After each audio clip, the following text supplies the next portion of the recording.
Interview him and find out a little bit about his campaign and how it went.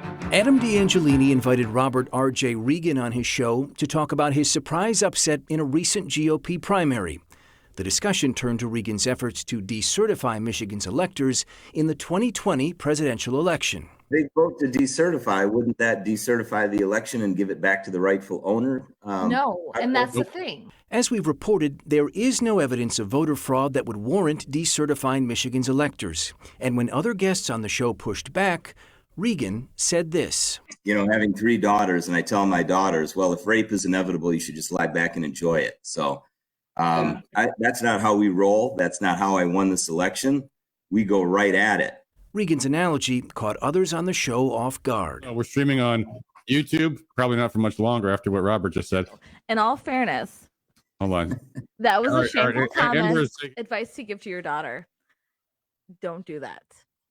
Fight all the time. Don't. No. He said he was saying. I get it. Don't do that. I get it. Shameful.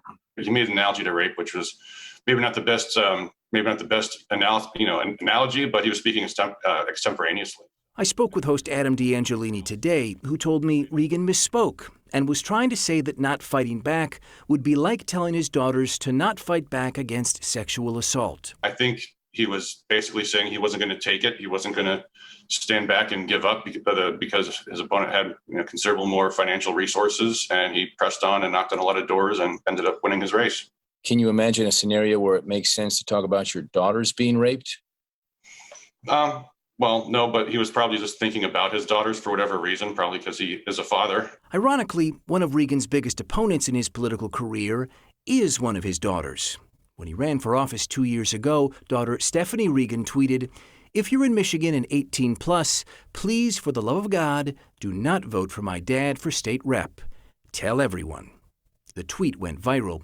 Regan lost that race, but in this one, he's the presumptive favorite and will face a Democrat in a general election this May. Anytime a candidate says something that could be misinterpreted or, perhaps could have been said better or perhaps could have, simply been more directly said without the use of the analogy, you do cringe a little bit. And, that's just what happens sometimes.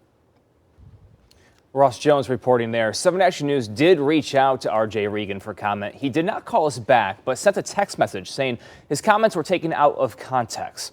Regardless of the context, advocates of sexual assault victims are saying there is no place for Regan's comments. And we did speak with Sarah Rennie, who leads the Michigan Coalition to End Domestic and Sexual Violence earlier tonight. These statements are unacceptable, and I certainly would not want him making policy around sexual assault and domestic violence if he doesn't understand the severity of sexual assault. And clearly from these statements, that's called into question.